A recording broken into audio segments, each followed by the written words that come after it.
Bem-vindo a seu novo programa de debate, Vox Day, um novo projeto. Creio que vocês vão ouvir falar muito dele, justamente porque almejamos aqui fazer com que o nome de Deus seja glorificado. Em meio a debates, em meio a discussões, nós queremos que a verdade permanece. Nós estamos aqui hoje com dois debatedores, onde abordarão um tema do qual creio que você ficará muito interessado. Hoje, com a popularização dos debates, com a popularização da internet, nós temos visto diversos assuntos surgirem. Tem alguns debates que fazem parte da história do cristianismo. Contudo, esse daqui ainda está em pauta e creio que vocês serão muito edificados com isso.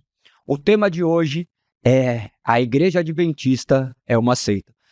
Observe que não se trata de opiniões pessoais do debatedor, as falas dos debatedores, no final das contas, de quem está intermediando no caso, mas os debatedores têm livre voz para falar, ainda que eu não concorde com muitas coisas. Vai ser muito interessante observar o que cada um vai falar, esteja abertos para ouvir ideias e você se posicionar também da sua forma. O respeito é o que deve prevalecer sempre.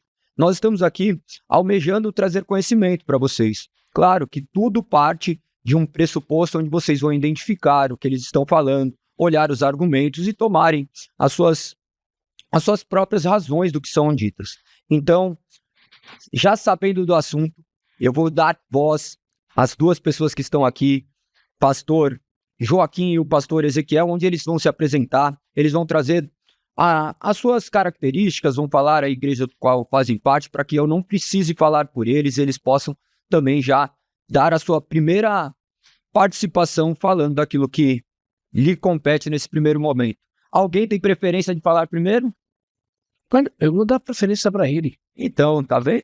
Privilégio. Pastor Ezequiel já vai se apresentar e já vai falar um pouquinho acerca deste tema e depois nós vamos dando voz um ao outro. Eu peço que um não interrompa o outro, porque sempre é assim, né? Debate, um vai falando, daí eu vou tomar o cuidado de gentilmente intervir para que possa ter uma ordem. Mas tenho certeza que será para a glória de Deus. Então agora vocês são as estrelas principais aqui, eu vou ficar ouvindo e aprendendo um pouquinho. Legal, Galego. Para mim é uma honra conhecê-lo, estar aqui nesse primeiro programa do Vox Day. É realmente uma honra, eu agradeço ao Caio, eu agradeço a toda a produção, que Deus venha derramar bênçãos infinitas sobre esse projeto. E eu me comprometo a não interromper o Joaquim. No máximo vai voar uma caneca lá, brincadeira. O Joaquim, a despeito das discordâncias, é um amigo muito amado, muito querido. E as discordâncias aqui, elas ficam no campo das ideias. E hoje a gente vai fazer um debate que, de certa forma, é pouco injusto. No aspecto do seguinte, assim, vou começar com essa provocação. Imagine você no universo do futebol, assim, pedir para os torcedores do Corinthians decidir o que é ser um verdadeiro torcedor de futebol. Aí o torcedor do Corinthians diz assim, bom, você tem que torcer para um time de camisa preto e branco. Todos os palmeirenses estão excluídos. Por quê? Porque quem definiu o que é ser um verdadeiro torcedor do futebol é uma pessoa que tem um partido, que tem vamos dizer assim, tem parte na querela. Porque aí fica muito fácil. Se eu for decidir o que é uma seita, o que é uma heresia, o que é um erro, o que é um engano, eu sempre vou decidir aquilo que é diferente de mim. Então, obviamente, a maioria dos cristãos não são adventistas do sétimo dia. Não tem as convicções adventistas do sétimo dia. E tudo bem, porque é da natureza que a gente possa ter as nossas opiniões e discordar.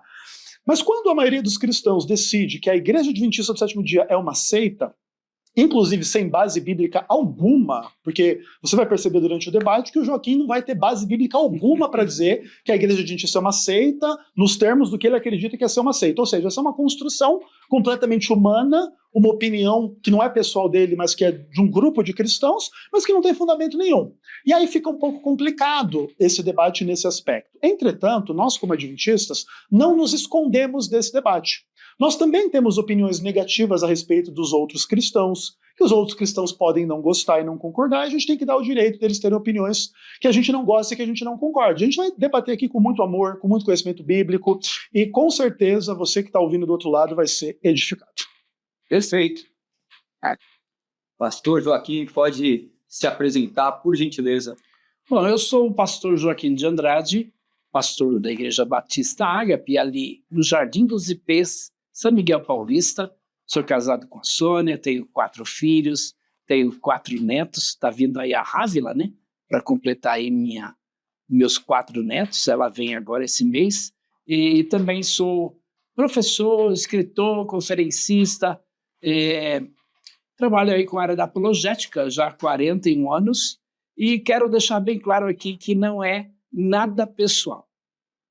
Eu não tenho nada contra os adventistas, né? Inclusive, já houve aí uma manifestação, né? Mas eu quero declarar que eu não sou contra os adventistas, muito pelo contrário. Eu venho para os debates com uma finalidade: esclarecer você, adventista do 7º dia. Você, irmão, que está acreditando que a igreja adventista é uma igreja cristã. Eu vou provar que ela é uma seita biblicamente, vou provar também do ponto de vista até histórico, do ponto de vista sociológico. Então, a gente tem alguns aspectos para tratar aqui nesse podcast. Eu agradeço a Deus pelo Vox Day, estar aqui no primeiro podcast do Vox Day. Eu quero dizer também que o Ezequiel é um grande amigo. Eu creio que ele vai se converter, ele vai abandonar o adventismo em breve, já está abandonando algumas coisas. Então, eu acho que esses debates eles vêm reforçar algumas coisas, e uma delas é realmente mostrar que a igreja adventista não é uma igreja cristã, apesar de existirem cristãos. Sabia disso? Olha o que eu vou dizer aqui, você que está nos assistindo aqui. Existem cristãos dentro da igreja adventista. Quem são esses? São aqueles que não concordam com a senhora Ellen White. São aqueles que não aceitam esta falsa profetisa. São aqueles que estão apegados apenas à Bíblia Sagrada. Você quer guardar o sábado? Não tem problema, pode guardar. Agora, não creia que o sábado é selo de Deus, não creia que o sábado salva, não creia em Ellen White e tudo que ela disse sobre o sábado. Não, cuidado, tome muito cuidado. Então, essa é a minha finalidade, essa é a minha palavra de abertura. Tenho participado de vários debates, inclusive com o Ezequiel e outros adventistas. Perfeito. Observe que o primeiro tema que você já abordou é que ela não era uma seita justamente por conta de terem já estabelecido um padrão comum, né? Diante das Sagradas Escrituras, como você defenderia que a Igreja Adventista não se trata de uma seita? Então, para que pudéssemos dar início. Legal. Bom, o cristão, ele deve pautar as suas opiniões na palavra de Deus. Obviamente que isso não significa que não se pode raciocinar e construir ideias conectando os textos e tendo uma visão assim, como a gente chama, doutrinária. Porque isso é uma coisa importante do ouvinte entender. Existe uma diferença entre o texto bíblico e a doutrina bíblica. O que isso quer dizer? Quer dizer que nenhum texto bíblico tem a mesma linguagem da doutrina. E vice-versa também é verdade. Isso é uma coisa que às vezes confunde um pouco as pessoas. Por exemplo, você não vai encontrar nenhum texto na Bíblia que diga que Deus é uma unidade de 3 pessoas coeternas e coiguais, nos termos do que é o entendimento da doutrina da Trindade. Entretanto, a doutrina da Trindade ela é construída com base em muitos textos bíblicos, falando da divindade de Cristo, do Espírito Santo, do Pai, da relação entre o Pai, o Filho e o Espírito Santo, no batismo de Jesus ou em inúmeras outras ocasiões. Então, o que eu estou querendo dizer com isso? Não existe na Bíblia nenhuma definição de seita dizendo coisas do tipo: se a sua igreja tem uma falsa profetisa, você está numa seita. Se a sua igreja acredita que a lei de Deus é importante na salvação, você está numa seita.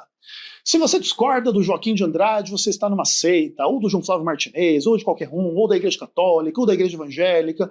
Essas convicções, elas não existem no texto bíblico. E, biblicamente, o que existe, inclusive, é um pouco até mesmo o oposto do que é a postura dos apologetas anti-adventistas. Por exemplo, Atos capítulo 24, nós temos aqui no verso 14, a Bíblia dizendo assim, descrevendo Paulo diante de um julgamento, e ele vai apresentar a sua defesa. Aí no verso 14 do capítulo 24, Paulo diz assim: porém confesso-te que segundo o caminho a que chamam seita, assim eu sirvo ao Deus dos nossos pais, acreditando em todas as coisas que estejam de acordo com a lei e com os profetas. Veja que não somente Paulo não se incomoda dizer assim que ele é um sectário, como a acepção do termo sectário hoje é uma opinião de um herege, uma pessoa diabólica, uma pessoa errada e ruim. A visão bíblica da seita não é isso. A seita era um braço de um grupo maior. Como o cristianismo nasce no judaísmo, a seita do caminho, a seita dos nazarenos, é um grupo judeu que começa a acreditar que Jesus é o Messias dos judeus. Isso aqui é o cristianismo nascente. O cristianismo nascente não é uma igreja romana, grega, pagã, pelo contrário, é um grupo de judeus. Todos os discípulos de Jesus eram judeus, todos guardavam o sábado e etc, etc, etc. Aí, o que acontece? Como eles nascem nesse contexto, eles eram uma seita do judaísmo, da mesma maneira como a seita dos saduceus, dos fariseus. Então tinha uma conotação neutra o que é ser uma seita. É tipo assim, ser um braço de um grupo maior, e tudo bem.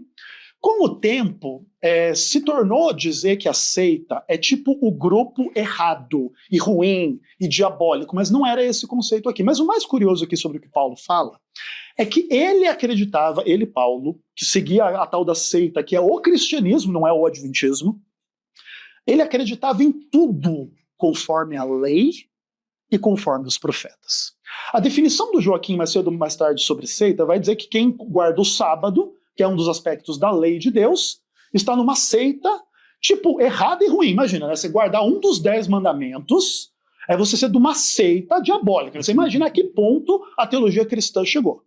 E não é o ponto de dizer que, por exemplo, os 10 mandamentos são o caminho da salvação. Obviamente também não é essa a realidade. Mas o que acontece? Paulo afirmava que ele não se importava de ser chamado de um sectário. E o que ele fazia era crer em tudo de acordo com a lei de Deus e com os profetas, ou seja, com a Bíblia Sagrada da sua época. Ainda o Novo Testamento não estava escrito no momento em que Paulo faz essa defesa. E eu, como adventista, a despeito de entender a diferença de intenção do que Paulo diz para o que as pessoas dizem sobre seita, não tenho problema de ter a mesma postura. Pode me chamar de sectário. O que importa é, creio de acordo com a lei e com os profetas, de acordo com a palavra de Deus. E aí? Perdão, viu, Ezequiel? Não, fica à vontade. Ria de si mesmo à vontade. Eu não estou rindo de você, eu estou rindo das suas colocações. Você está rindo de si mesmo. Por exemplo, você disse que nós classificamos a igreja adventista como uma seita por guardar o sábado. Não, você está equivocado. Ou qualquer um que guardar o sábado pode ser chamado de seita. Está errado. Tá. Não, eu não creio nisso. E nenhum evangélico deve crer nisso. Tá. A questão é, o sábado salva? A questão é, o sábado é o selo de Deus? Então a questão é mais profunda. Não é simplesmente uma questão de guarda de sábado. Porque eu guardo todos os dias para Deus. Então, olha só, você falou sobre a questão do Paulo se orgulhar de ser membro da seita, né? Muito bem, a palavra seita, no início do cristianismo, ela não tinha essa conotação. Ele foi bem longe, mas exatamente no ano 70, esta palavra passou a ter uma outra conotação, uma conotação pejorativa. E por isso, Pedro vai dizer, é interessante porque a palavra grega haireses significa facção, partido, comunidade, denominação, tudo isso significa essa palavra. E de fato o cristianismo foi chamado de uma seita porque eles saíram da onde? Do judaísmo, com ideias novas, diferentes daquela que os judeus acreditavam. E é interessante, né? Porque quando o cristianismo começou, foi tido como uma seita por isso. Ele está certo nessa declaração. Só que depois, exatamente no ano 70, essa palavra passou a ter uma outra conotação. Paulo, também Pedro vai dizer sobre isso. É interessante Pedro, quando ele diz assim, 2 Pedro, capítulo de número 2, versos de 1 a 3. Pedro vai dizer, assim como houve entre vós falsos profetas, assim como houve entre o povo, a nação de Israel, falsos profetas, entre vós haverá também falsos mestres que introduzirão encobertamente heresias destruidoras. Olha a palavra heresia aí, a palavra haireses. Aí a palavra seita, heresias destruidoras. É interessante porque Pedro está preocupado com a igreja, está falando, houve falsos profetas lá, Balaão, por exemplo, na época de Jeremias, se levantou lá um profeta, ele se levantou no meio de 2 anos, os vasos daquela senhora serão trazidos de volta. O nome dele era Ananias. Jeremias disse assim, Ananias, este ano você vai morrer. No ano profetizado por Jeremias, morreu o falso profeta Ananias. Então Pedro está se lembrando disso. Houve entre o povo falsos profetas. Entre vós também haverá falsos mestres que introduzirão encobertamente heresias destruidoras. Então tem heresias. Poderia citar aqui inúmeras heresias. Por exemplo, quebra de maldição hereditária. Uma heresia. Se você está aí praticando quebra de maldição hereditária, é uma heresia de perdição? Não é uma heresia de perdição. Por quê? Porque não nega a essência do cristianismo. Quando nega Jesus, a divindade dele, a humanidade dele, a ressurreição dele. Quando nega a Bíblia como regra de fé e prática. A única regra de fé e prática. No caso da Igreja Adventista do Sétimo Dia. A Bíblia não é a única regra de fé e prática. Então, não é o caso dos mormons, não é o caso da Testemunha de Jeová e de tantas outras seitas. Então, por exemplo, o pastor Ezequiel falou aqui, vocês ficam aí se achando dono da verdade, denominando todo mundo de seita. O camarada crê num outro evangelho, o camarada crê em heresias de perdição. Esse é o melhor termo. É isso que foi usado no decorrer da história do cristianismo. O indivíduo foi sendo taxado aí como herege. E dependendo do período da história, como o próprio catolicismo fez, era queimado na fogueira. A gente não vai queimar o Ezequiel na fogueira, mas ele tem suas heresias. O galego a gente pensa, é brincadeira. Ele tem suas heresias, e dependendo são até de perdição. Então a gente precisa fazer uma definição do que seria aí a palavra seita. Tá? Então tem algumas ideias, por exemplo, o doutor Walter Martin, que os adventistas gostam muito de citar o doutor Walter Martin. Ele colocou o seguinte: seita, um grupo de indivíduos reunidos em torno de uma interpretação errônea da Bíblia, feita então por uma ou mais pessoas. Então, essa é a definição do Dr. Walter Martin. Eu tenho uma outra definição, o Dr. John Stewart e Josh McDowell, que eu conheço pessoalmente, tive o privilégio de estar com ele almoçando. O Dr. Josh McDowell, ele tem mais de 100 livros escritos, é uma autoridade. Então ele disse o seguinte: seita é uma perversão, uma distorção do cristianismo bíblico, ou a rejeição de ensinos históricos da igreja cristã.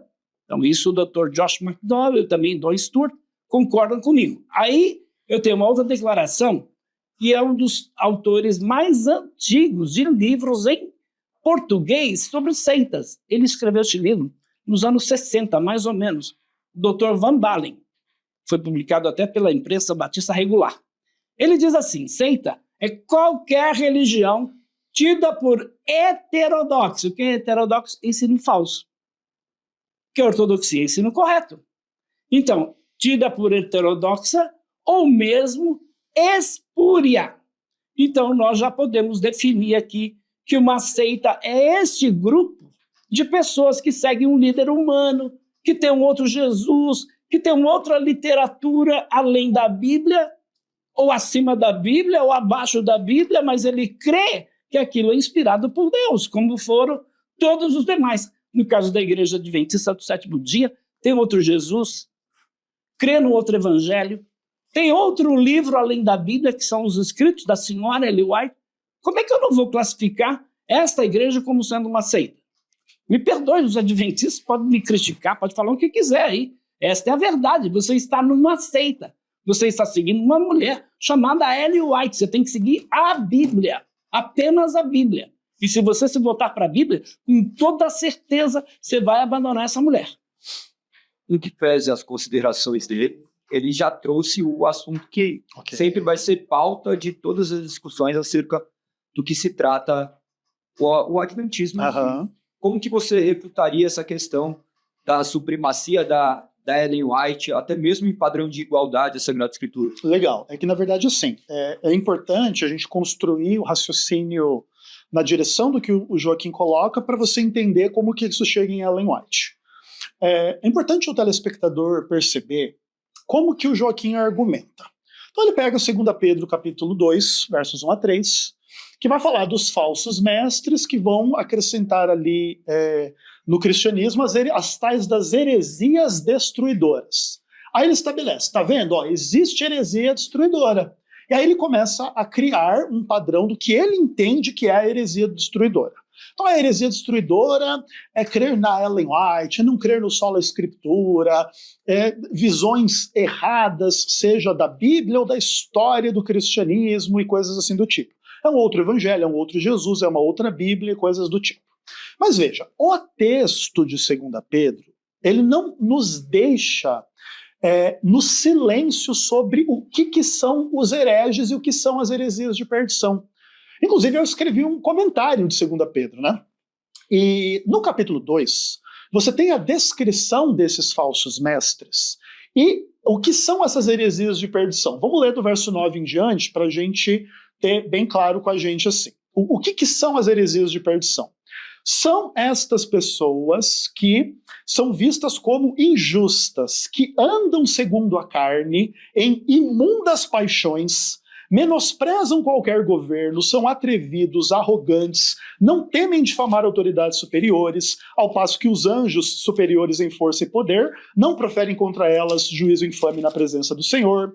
Esses são como brutos irracionais, feitos naturalmente para presa e destruição, falam mal daquilo em que são ignorantes, na sua destruição vão ser destruídos, recebendo injustiça por salário da injustiça, praticando luxúria carnal em pleno dia, e etc. E tal. Ou seja, o Pedro ele começa a descrever pessoas que eram supostamente cristãs e que viviam em profunda imoralidade sexual e profunda desordem em aspectos políticos e sociais, porque existia uma tese de que a graça de Deus nos salvava e em função disso todos os pecados são perdoados. E aí você justificaria toda uma vida mundana, mas eu estou com a graça de Deus. Inclusive a própria carta de Judas vai falar de pessoas que transformam a graça de Deus em libertinagem.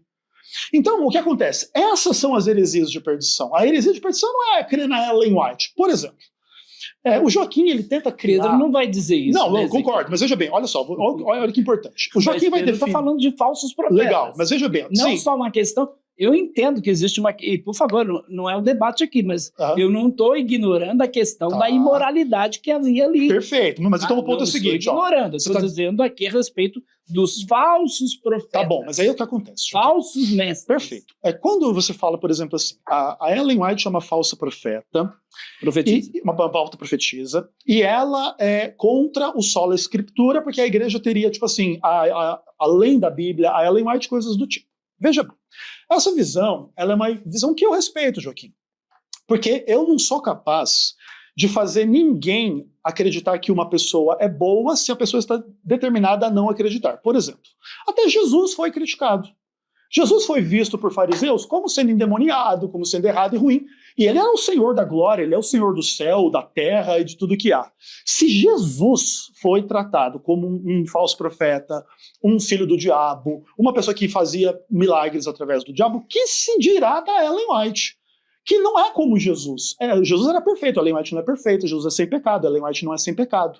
Mas uma coisa importante para dizer, Ellen White, nos seus livros, escreveu dezenas de vezes que a Bíblia é a única regra de fé, doutrina e prática. Ellen White é uma protestante.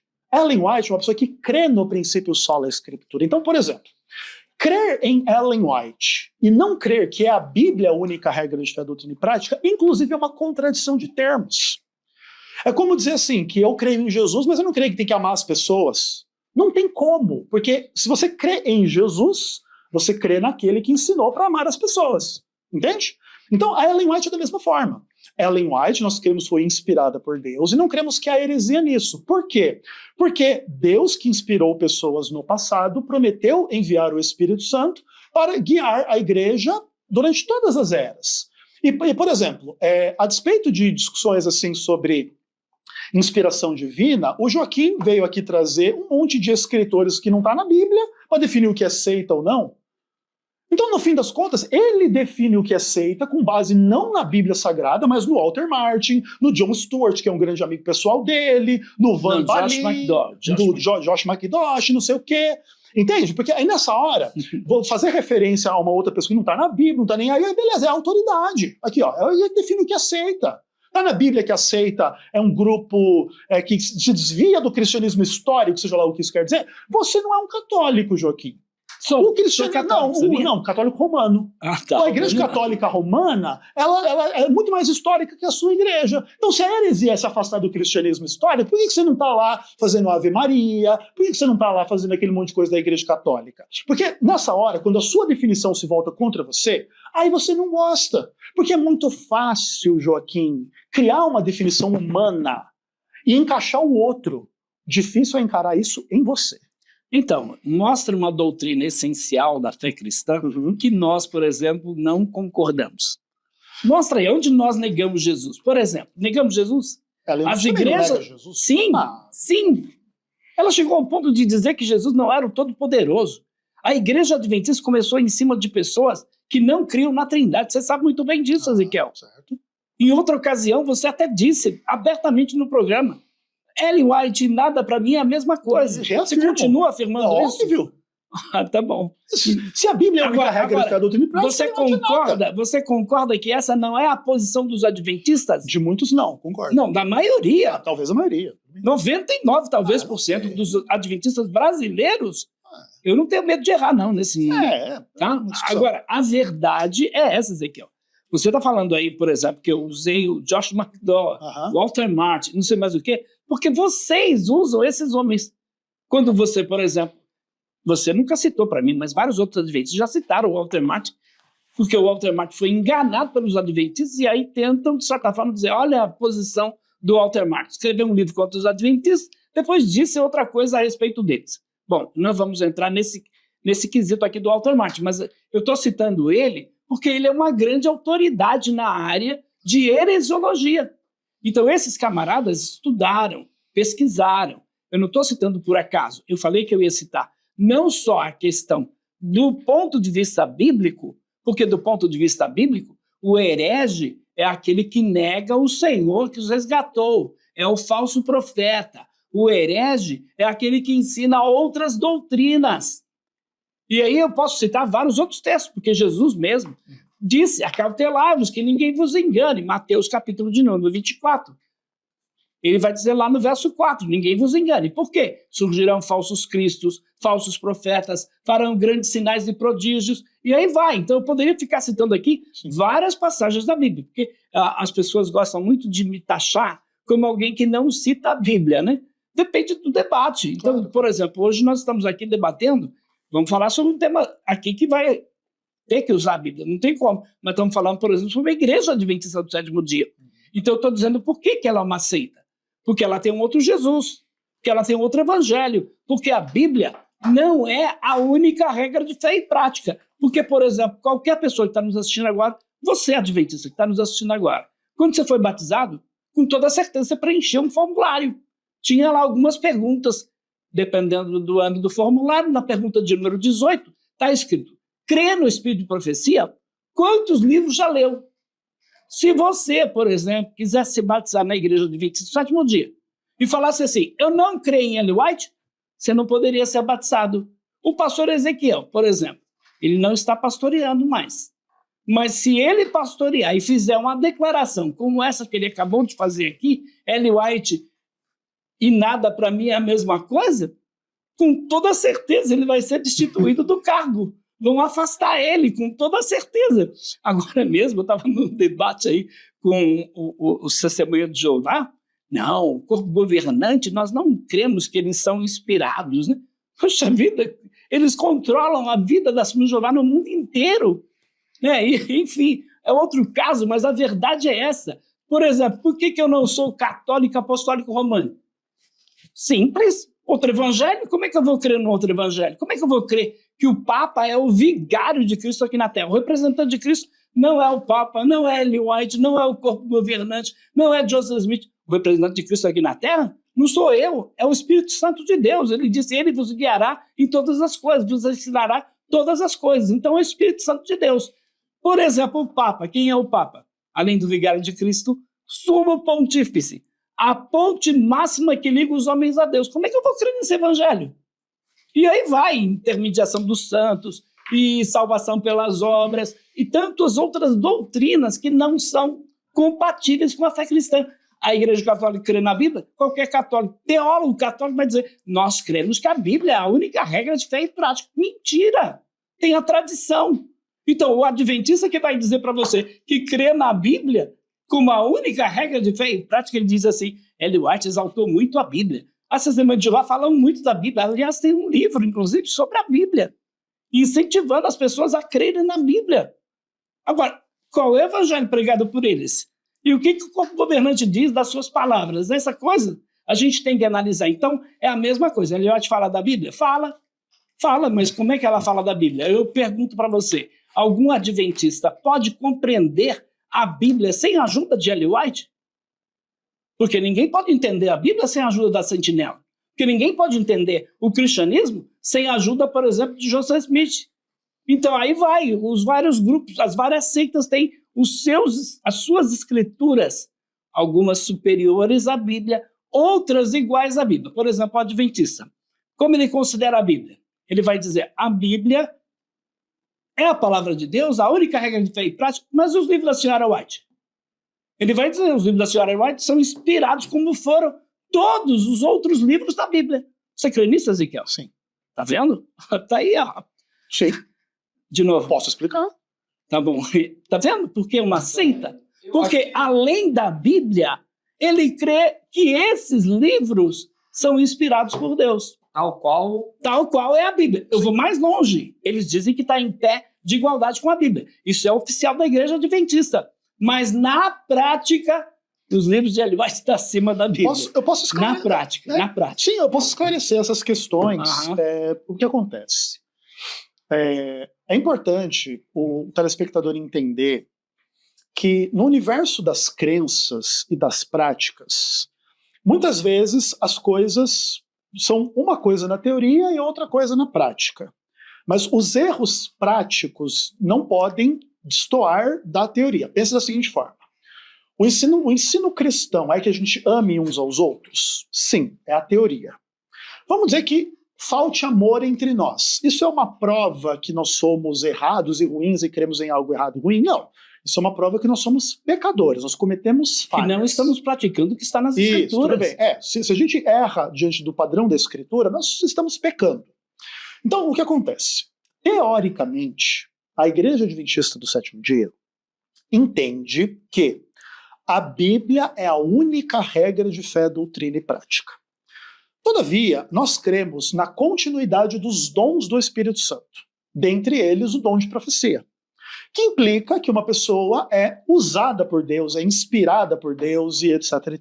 E nós cremos que Ellen White cumpre as características de um profeta inspirado por Deus, tanto quanto Moisés, tanto quanto Paulo, tanto quanto Amós, tanto quanto Abacuque, tanto quanto qualquer escritor da Bíblia. Entretanto, lembra que a própria Ellen White, vamos trabalhar com a hipótese de que nós estejamos corretos sobre Ellen White. A própria Ellen White, inspirada por Deus, da mesma forma como escritor bíblico, ela se coloca abaixo, dizendo que a Bíblia é a única regra de fé, doutrina e prática. Porque, por exemplo, vamos dizer que Ellen White ensine que você tem que amar uns aos outros, que você tem que guardar o sábado, que você tem que devolver o dízimo, que você tem que se arrepender dos seus pecados, tem que ser batizado. Vamos dizer que Ellen White ensine todas essas coisas da forma que ela tem para ensinar. A fonte da autoridade desses ensinos não é porque a gente não se batiza porque Ellen White disse. A gente não se arrepende dos pecados porque Ellen White disse. A gente não guarda o sábado porque Ellen White disse. Essas coisas são todas da Bíblia e que ela vai trazer no ministério dela, assim como qualquer pastora. O Joaquim, por exemplo, vamos dizer, ele não é o escritor da Bíblia, mas ele está usando a Bíblia para dizer, olha, creia nisso, creia naquilo, faça isso, faça aquilo outro.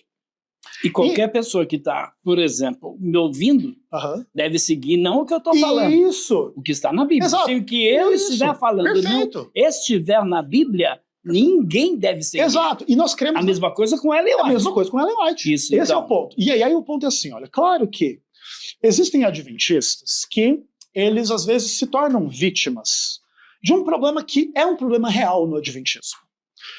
O adventismo é uma religião que gosta de enfatizar a sua própria origem para enfatizar a sua própria singularidade. E isso é chamado de igreja remanescente. Isso, que é a igreja remanescente, que nasceu ali da profecia de Daniel 8. Explica para os nossos telespectadores o que é a igreja remanescente. Isso, a ideia da igreja remanescente remonta a Apocalipse capítulo 12, onde fala que o dragão foi fazer guerra com os restantes das descendências da mulher. A palavra restantes é a palavra remanescente.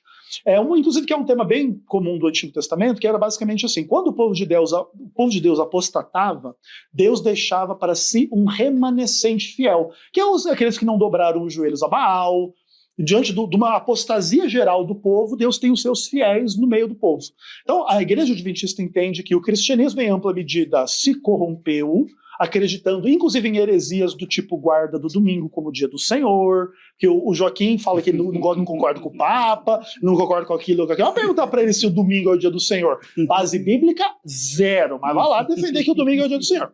Mas então o que acontece? A gente entende que o cristianismo, ele fez essa mescla com o romanismo político e acabou trazendo para dentro do cristianismo um monte de heresia, alma imortal e coisas desse tipo, que nós cremos que são enganos diante da Bíblia. E aí nós cremos... heresias. Que engano, heresia, erro, é tudo uma coisa bem, né? Tipo, eu não gosto de fazer muitas essas distinções. Então o que acontece? Estas coisas, elas não são originalmente mensagens bíblicas. E nós cremos que a Igreja Adventista é uma comunidade preservada desses erros. Por isso nós cremos que somos a igreja remanescente e que as demais igrejas são todas Babilônia do Apocalipse. Todas as demais. Todas as demais. Tá vendo uma característica de seita? Nós somos os remanescentes. Só nós temos a verdade. Vocês pertencem à Babilônia Grande. Eu fico admirado de pastor da Assembleia de Deus que convida o Rodrigo Silva para pregar na igreja. Eu fico admirado de um monte de crente. Ele tem 30 mil alunos. Esses alunos, com toda certeza, não são 30 mil adventistas, são muitos evangélicos fazendo curso bíblico com o Rodrigo Silva. Ele vai te ensinar a mensagem do adventismo, que é essa que você está vendo aqui, o Ezequiel expondo. Somos a igreja remanescente. Vocês pertencem à Babilônia Grande. Ora, por favor. Posso explicar a Babilônia um pouquinho? Rapidinho? Favor. E outra coisa, Ezequiel, eu já disse aqui que eu não sou romano. Por favor, não vem dizer que a minha doutrina é uma doutrina romana, da Igreja Católica Apostólica Romana. Não, se for assim, você crê na Trindade. Apesar que os pioneiros não criam, esta igreja remanescente, né, esses fiéis que permaneceram com o Evangelho, negavam a Trindade. Agora, é interessante, e muitas outras coisas, porque a Igreja Adventista do Sétimo Dia, e essa também é uma característica de seita, o exclusivismo, achar que só ele está com a verdade. Eu não estou aqui defendendo a Igreja Batista, estou defendendo o Evangelho. Estou defendendo o cristianismo, não estou defendendo a Igreja Batista. Não estou dizendo que o fundador da Igreja Batista tem a mesma autoridade que a Bíblia, seus escritos têm a mesma autoridade que a Bíblia. Para com isso, meu irmão. Vamos lá. O seu Shed, por exemplo, um grande homem de Deus que eu conheci pessoalmente, o seu Shed, tem um monte de erro dele que eu discordava abertamente, falava para ele, meu amigo, falava abertamente para ele. Agora, eu pergunto, nós consideramos o seu Shed, seus escritos, iguais os escritos da Bíblia? Não, óbvio que Legal. não. Joaquim, deixa eu só esclarecer essa questão da Babilônia para ficar bem claro. O tema da Babilônia, às vezes ele é usado assim, de forma bem equivocada. Porque, basicamente, qual que é o... Não é positivo, é pejorativo. Não, veja bem, não estou dizendo que é positivo. Ele é entendido errado. Veja bem, qual que é o protótipo da Babilônia do Apocalipse? É toda a história do povo de Israel com a Babilônia histórica. Nabucodonosor invadiu Israel e levou o povo de Israel cativo para a Babilônia. Então, o que é estar em Babilônia? É ser povo de Deus em Babilônia. Até porque depois o chamado místico da Babilônia de Apocalipse 14 vai dizer: sai dela, povo meu. Porque não é a nossa visão de que a Igreja Católica é a grande mãe das prostitutas. E as igrejas evangélicas são as filhas. Por quê?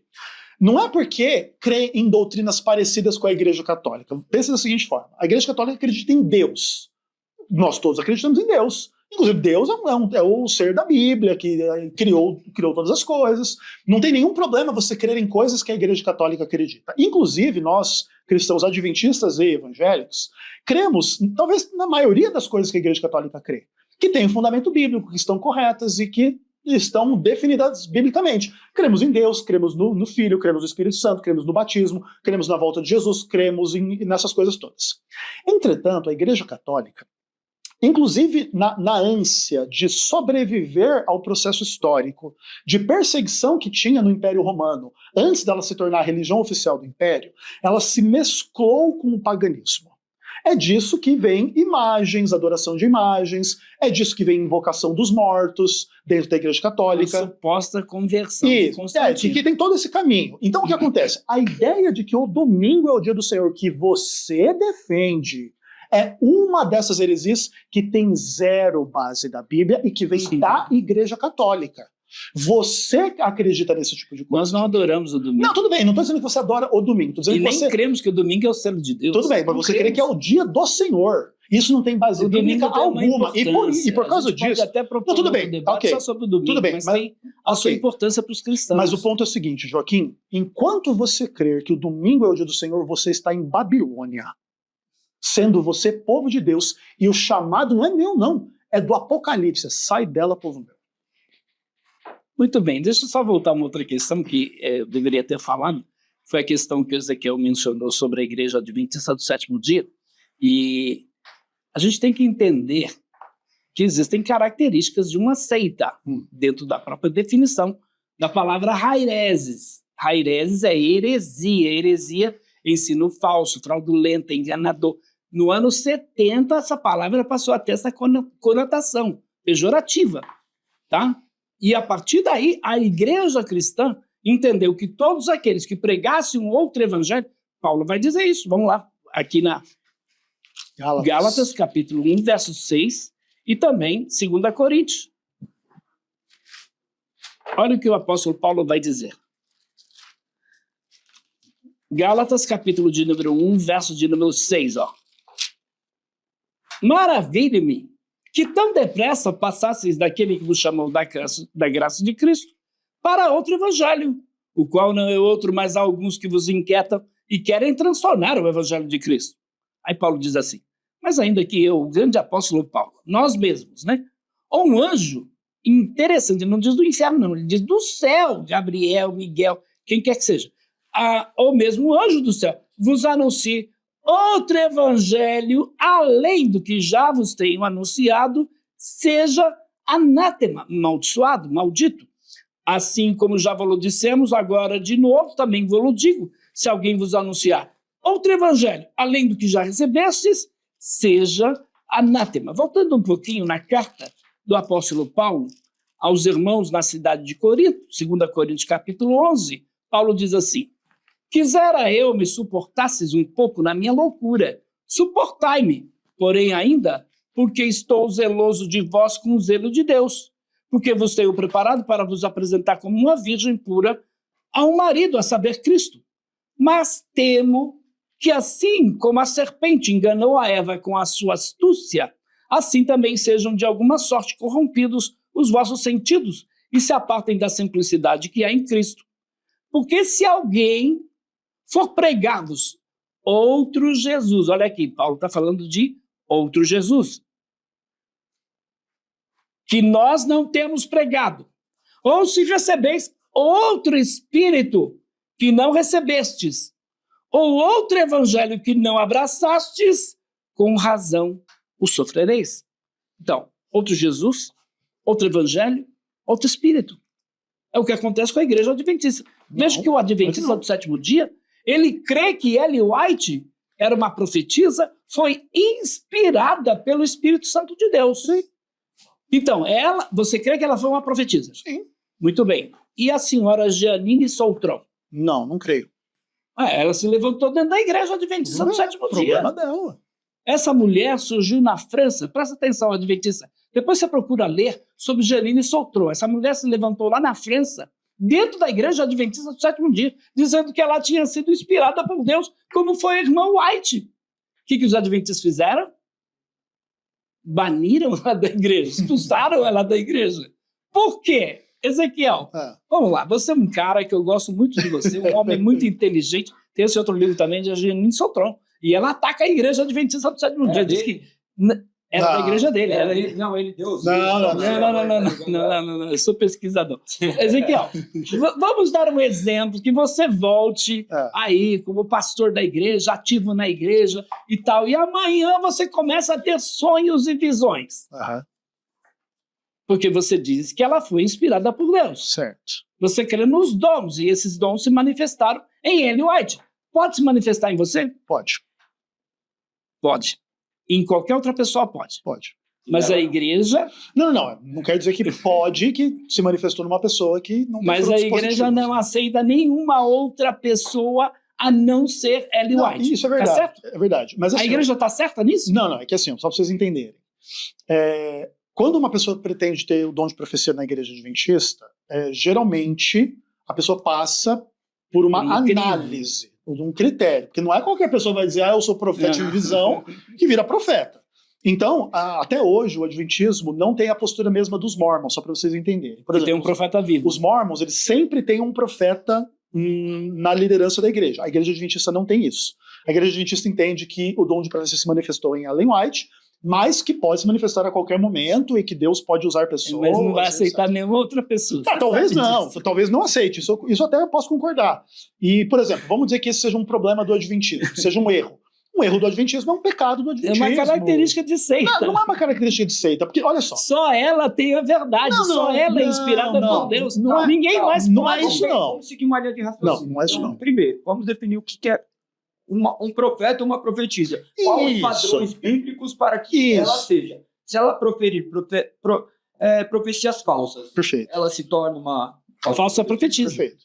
É que assim, o que acontece? Essas discussões elas são complexas porque, por exemplo, Natã fez uma profecia falsa de que Davi ia reconstruir o templo e no dia seguinte corrigiu, e ninguém considera Natã um falso profeta por causa disso.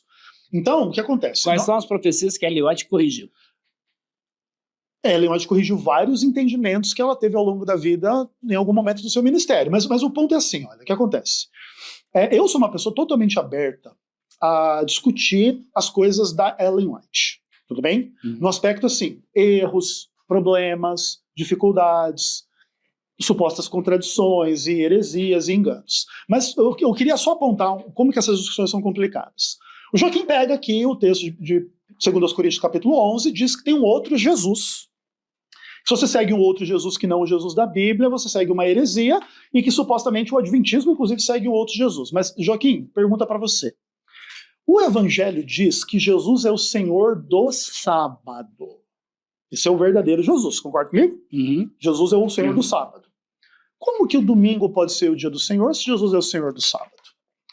Conta para nós, porque, veja bem, a Bíblia diz que ele é o Senhor do sábado. Inclusive com implicações de divindade, porque o mandamento do sábado diz: o 7º dia é o sábado do Senhor teu Deus. Quando Jesus se identifica como Senhor do sábado, essa é uma das instâncias em que Jesus revela a sua própria divindade. Como, por exemplo, quando Jesus fala, eu e o Pai somos um. Existem alguns momentos em que Jesus ele tem essa postura de se revelar como Deus. Filipe pergunta para ele, mostra-nos o Pai, ele diz, estou convosco. É bem interessante isso. E Jesus, quando ele fala que ele é o Senhor do sábado, é uma dessas instâncias. Se você defende que o domingo é o dia do Senhor, é você que segue um outro Jesus. Cadê na Bíblia que é o domingo o dia do Senhor, que Jesus ele é o Senhor do domingo? Conta para nós. Porque é muito fácil aqui jogar para os outros, falar mal da Ellen White, e até papagaio fala, irmão. Eu quero ver você defender a sua teologia. Você quer fugir do debate sobre Ellen White, né, Ezequiel? Porque alguém já disse aí, irmão, não entra nessa. A gente está mal na foto. Alguém disse isso aí, Ezequiel? Não. Mas eu quero voltar para Ellen White. Podemos falar da Ellen White. Eu não tenho problema em discordar da Ellen White. Você sabe disso. Eu proponho, tá aqui o Caio, eu proponho um debate só sobre o domingo, se você quiser. Mas hoje na Bíblia não vai ter, né? Não. Para a gente não se perder, Miguel, o tema é muito abrangente. Sim. Nós estamos tratando justamente de pontos que são ali divisivos. Isso. A questão. Ele falou, por exemplo, que Ellen White defendeu com unhas e dentes a Bíblia e tal, mas eu quero mostrar aqui. Para não fugir da pergunta dele, então, como você justificaria a questão de domingo e da guarda do sábado. E Fazer aí? um paralelo para que ele possa também compreender as pessoas que são adventistas. Muito também bem, possam tá ter bom. Não vamos nos aprofundar hoje, tá Perfeito, bom? mas Mas só eu pra que quero eles só possam esclarecer os telespectadores, que nós cristãos entendemos que todos os dias são santos para Deus, tá? Se você quer guardar o sábado, beleza. Domingo, segunda, terça. Eu procuro guardar todos os dias. Eu saio de manhã de casa para qualquer lugar. Senhor, eu consagro a ti esse dia. Se não guardar o domingo, consagro. acontece o quê? Tem radicais Acontece alguma dizendo coisa? que você vai ser disciplinado na igreja, não guardar o domingo. Esses aí inverteram os papéis. Condenam os adventistas, que idolatram o sábado, mas tem alguns evangélicos idolatrando o domingo. Está errado. O domingo tem uma importância para nós cristãos? Tem. Por quê? Porque é o dia da ressurreição do Senhor Jesus. E aí a igreja primitiva passou a se reunir no domingo, passou a recolher oferta no domingo, realizar ceia no domingo. Então tudo isso é bíblico. Agora, a questão é essa. Os cristãos, por exemplo, como Paulo e outros, por exemplo, o Ezequiel pode até usar esse argumento aqui, né?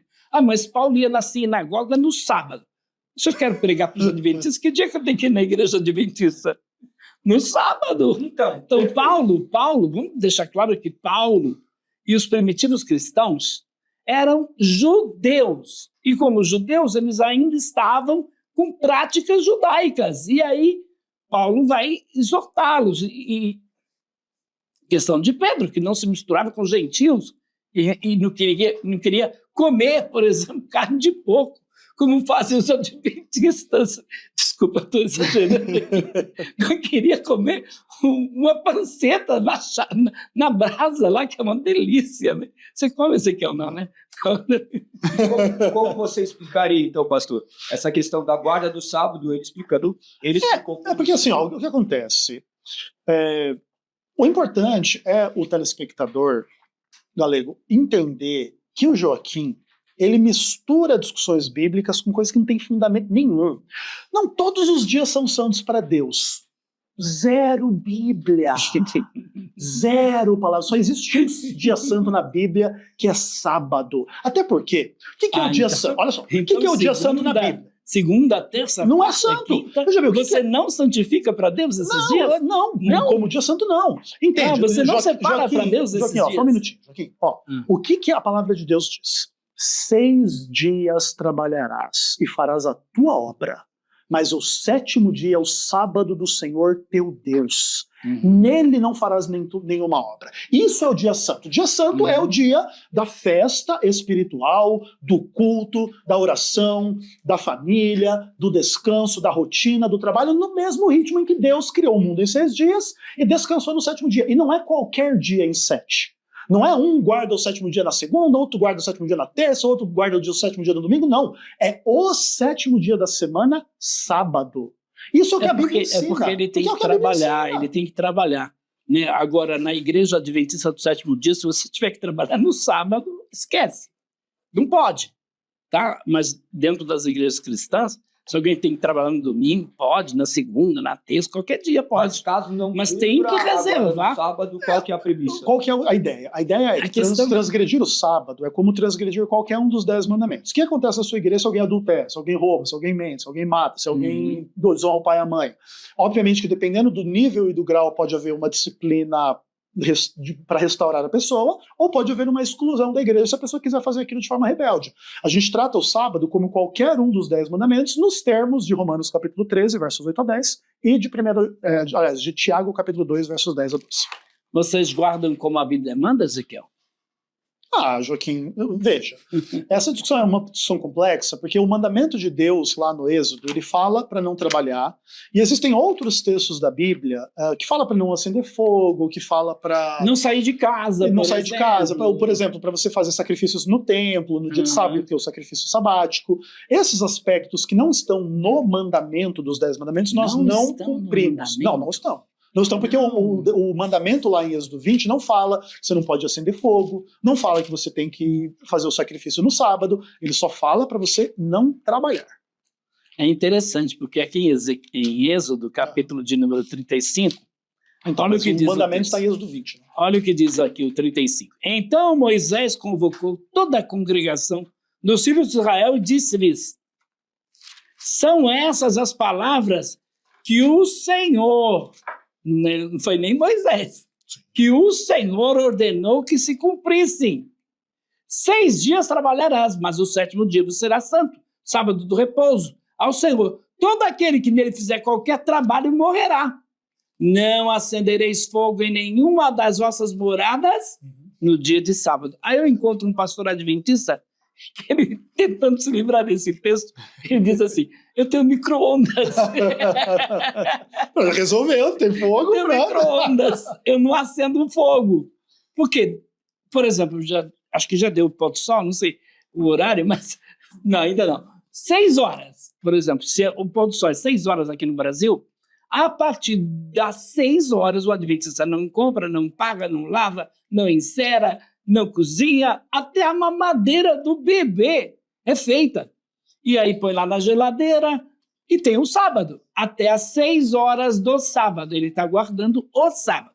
Interessante. Saiu de casa, não podia. Acendeu o fogo.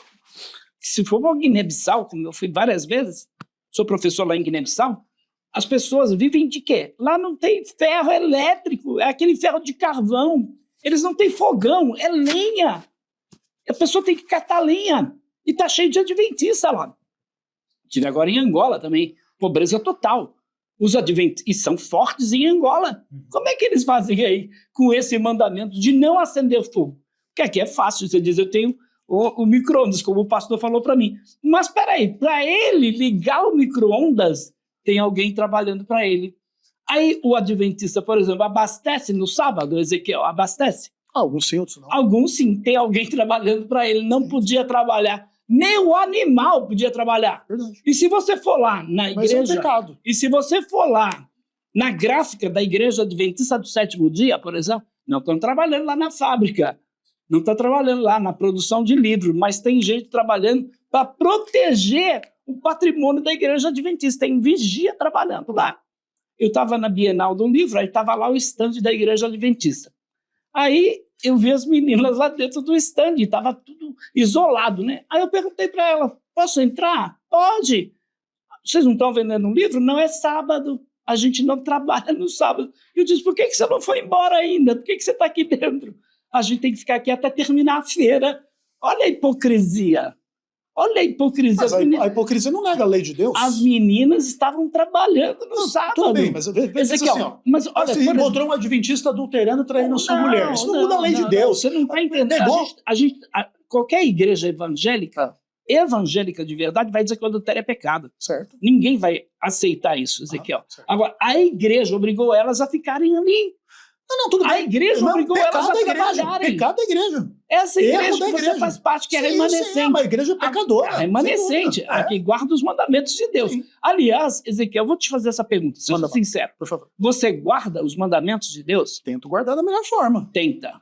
Claro, óbvio, ninguém Tem. é perfeito, pelo Você amor de acredita Deus, que eu já encontrei adventista que diz assim, eu guardo. Ah, o povo é maluco, cara. É um doido um cara Doido, desse. doido. Desculpa, mas você Não, é doido, que eu acredita confirmo. que guarda os mandamentos de Deus, ninguém Claro, guardou. mas assim, não. Presta atenção, porque a questão do sábado está envolvida nisso.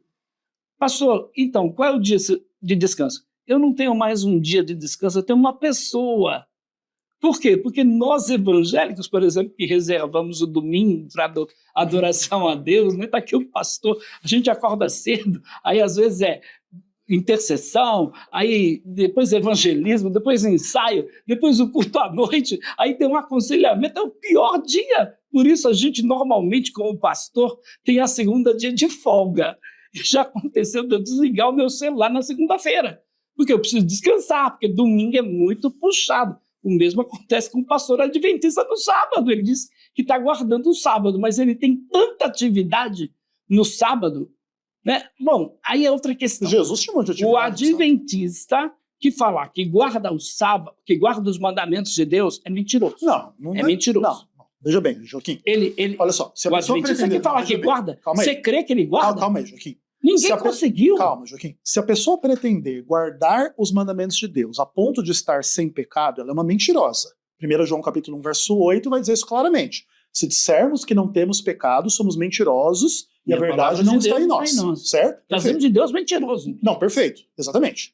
Então, ninguém pode pretender obedecer a Deus e estar sem pecado. Porém, se você pega uma pessoa que não trai a sua mulher e você pega um adúltero, é óbvio que você pode dizer que esse guarda o mandamento de Deus, esse não. Então, em aspectos, vamos dizer assim, gerais, é possível sim guardar a lei de Deus, tanto que o Apocalipse diz, eis aqui os que guardam os mandamentos de Deus.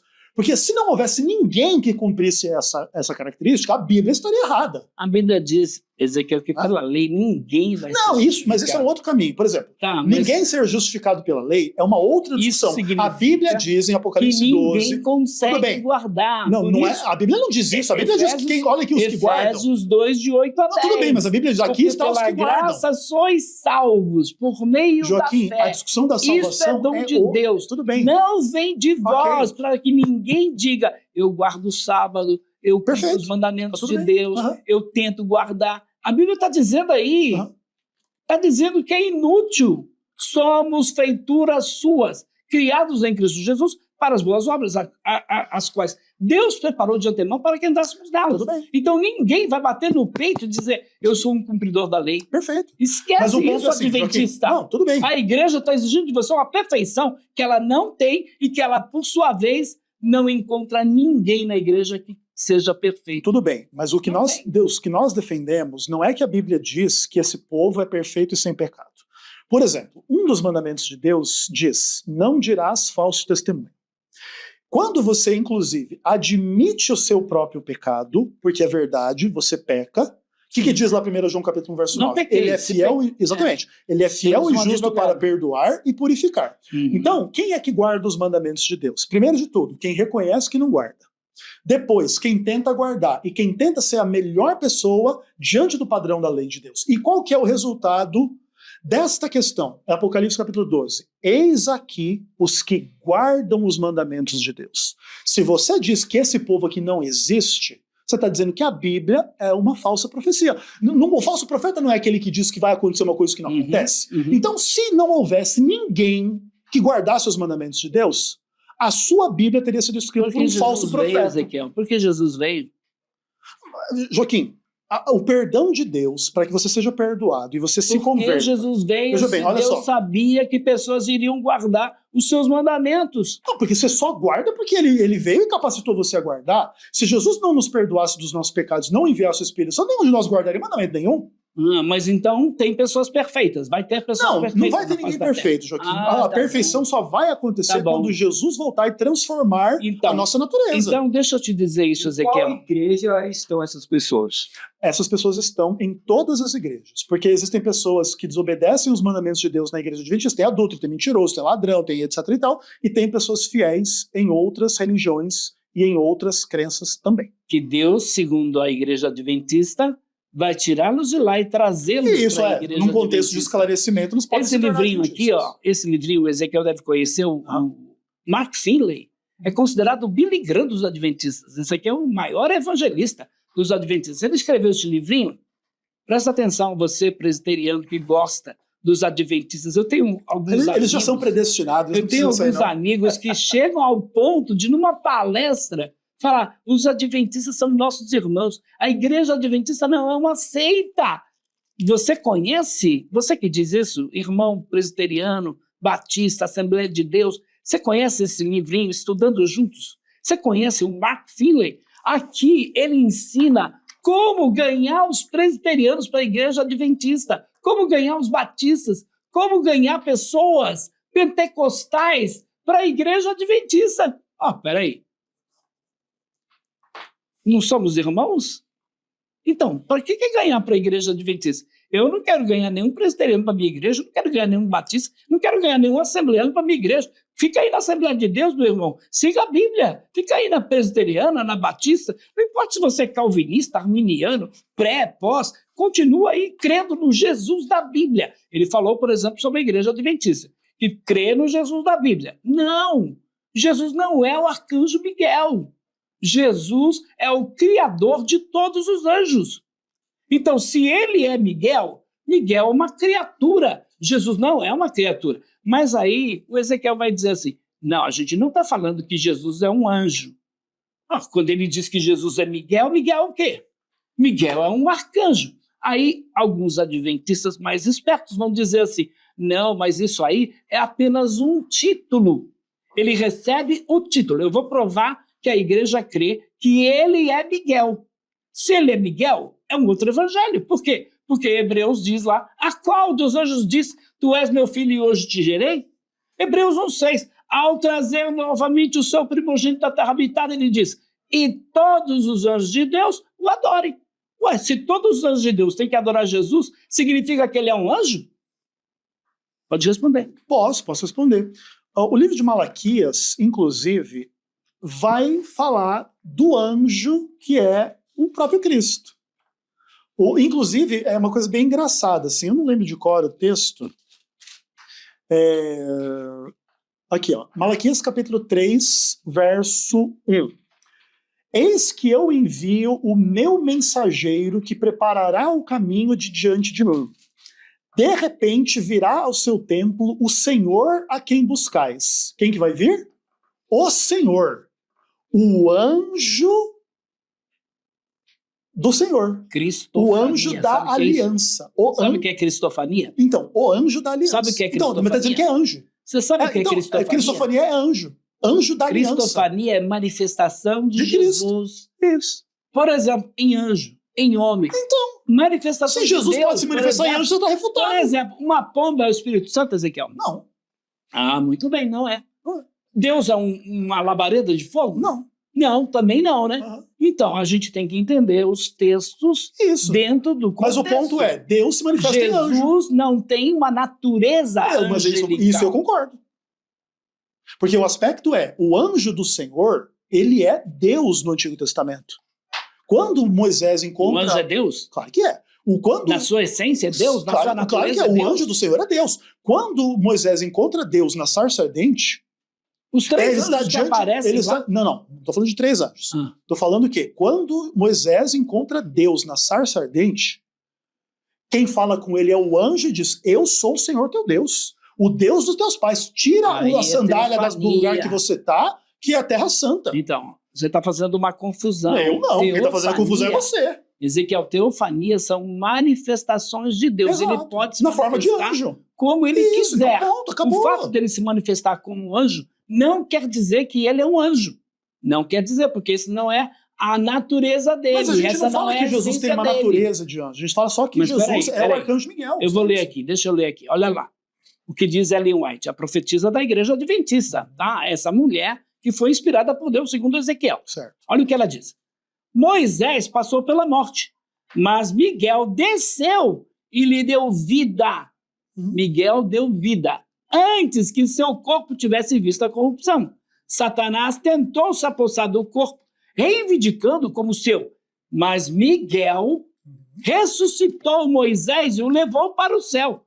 Onde está isso na Bíblia? Não está na Bíblia, mas vamos continuar aqui. Satanás proferiu palavras amargas contra Deus, mas Cristo não repreendeu seu adversário. Peraí, Cristo ou Miguel? Quem é aqui? A mesma Olha pessoa, só, nossa visão. Ele encaminhou mansamente ao Pai, dizendo, o Senhor te repreenda. Isso está no livro Primeiros Escritos, eu tenho um livro aqui, de Ellen White, página 146. Ainda, quando Jesus se levantar, quando a sua obra estiver concluída no Santíssimo, então não haverá outro raio de luz para ser concedido ao pecador. A luz é levada a alcançar muito além, onde tudo é escuridão total. Miguel se levanta. Quando Cristo e os anjos se aproximarem do túmulo, Satanás e seus anjos aparecerem no túmulo e estavam guardando o corpo de Moisés para que não fosse removido, quando Cristo e seus anjos se aproximarem, Satanás resistiu à aproximação deles, mas foi compelido pela glória e poder de Cristo e seus anjos a recuar. Satanás reivindicou o corpo de Moisés por causa da sua única transgressão, mas Cristo mansamente encaminhou para o seu Pai, dizendo, o Senhor te repreenda. Heresia nenhuma. Não, você não vê, tem várias aqui. A ressurreição de Moisés, que a Bíblia não diz, é uma delas. Mas, por outro lado, aqui continua Ellen White dizendo que Jesus é o anjo que ele ressuscitou. Pouco antes de entrar na reunião, tive uma reminiscência de algumas cenas interessantes que me havia passado em visão. Olha as revelações de Ellen White. Pareceu-me que os anjos estavam abrindo uma fenda na nuvem e deixando entrar os raios de luz do céu. O assunto apresentado de forma tão marcante foi o caso de Moisés. Os anjos o sepultaram, mas o Filho de Deus logo desceu e o ressuscitou dos mortos e o levou para o céu.